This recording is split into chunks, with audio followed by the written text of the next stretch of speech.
Getting into ketosis can be difficult, but everyone can do it. So, what's the easiest way to get into ketosis? I'm gonna tell you exactly what it is. Let's cover some basics. These conditions need to be met. Your liver glycogen stores have been depleted and the liver starts converting fatty acids into ketone bodies. This takes approximately 16 hours or so. The concentration of serum blood ketone levels is above 0.5 millimoles. Optimally not higher than 3.0 millimoles.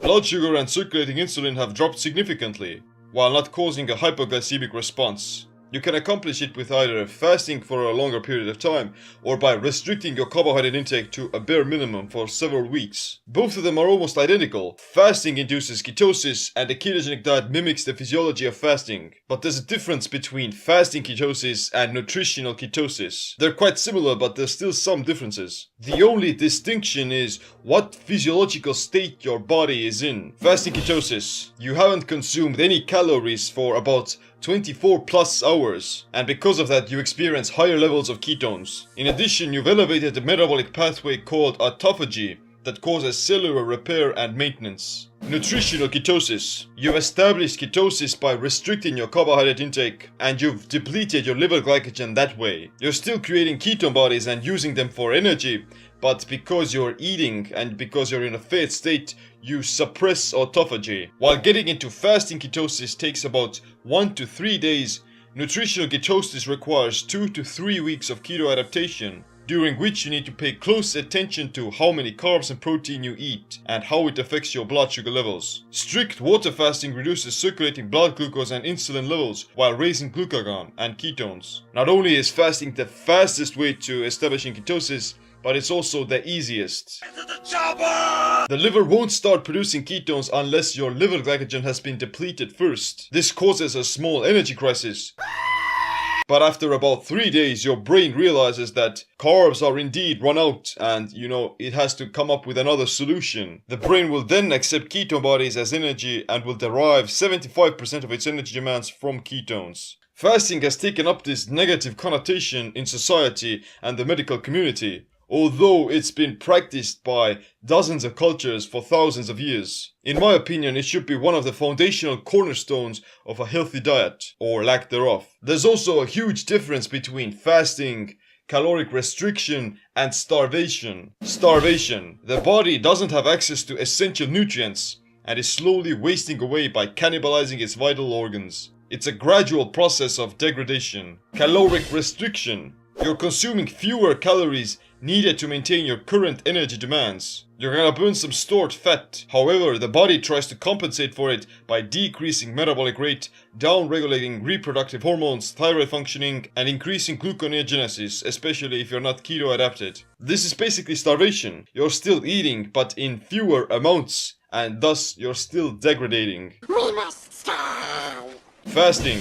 Despite not having consumed any calories, your body is still nourished. By shifting into ketosis, you'll be burning body fat for energy exclusively. Ketones are protein sparing and they give more energy to the brain. Thus, you preserve all of your vital organs and lean muscle tissue. Fasting doesn't equal starvation because once you shift into ketosis, you have access to your own body fat. With caloric restriction, this shift won't happen. You'll still remain in a fat state, but you're still malnourished, and your body basically thinks it's starving. We can't eat solid food. You're actually better off by consuming no food at all, instead of feeding yourself in inadequate amounts. That's why people who experience malnutrition burn off their muscle, but they still have quite a lot of body fat on them. They're starving and they're not in ketosis. Therefore, they get skinny fat. This applies to both physical and mental aspects. I've done intermittent fasting for years and I've also done a few 3 to 5 day fasts over that time. And I must say that it's not difficult at all. Hunger becomes less of an issue the longer you fast. The more your body adapts to ketones,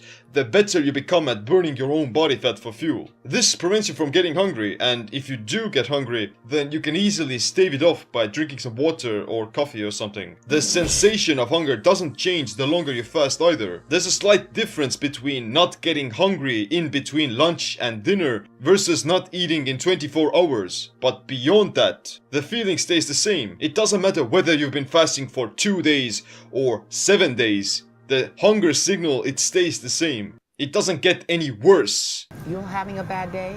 Did you die?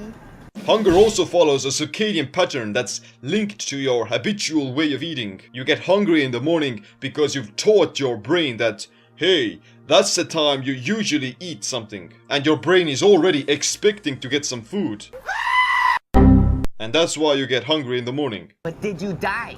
And that's why snacking in between meals is not a very good habit. You'd be better off by eating once and be done with it, so your body could be forced to burn its own fat. It's easier to fast. It's easier to fast to prevent hunger. It's easier to fast to lose weight. It's easier to fast to get into ketosis. But you can't fast for the rest of your life. The longest recorded fast lasted for 382 days, during which an Irish man went from 456 pounds to 180 pounds. So he lost 276 pounds. You can get into ketosis by fasting for 3 to 5 days already. Going any longer than that can actually be counterproductive. Whatever the case may be, if you want to shift from fasting ketosis to nutritional ketosis, then you need to start eating a well-formulated ketogenic diet. It means after you break a fast, you have to continue eating low-carb, high-fat meals. Eating a ketogenic diet should be done as a long-term thing, because you'll start reaping all the benefits of keto adaptation only after a few months. That's when you really start to change your body's physiology. Limbus. One small bite is enough to fill the stomach of a grown man. If you're interested in starting the ketogenic diet, then get my free ebook Simple Keto. But I also have my Keto IF program and my Simple Keto video course, so check them out. Anyway, click the like, subscribe, notification bell as well. My name is Seem. Stay adapted, stay empowered. Sometime your heart start up again. Read a book.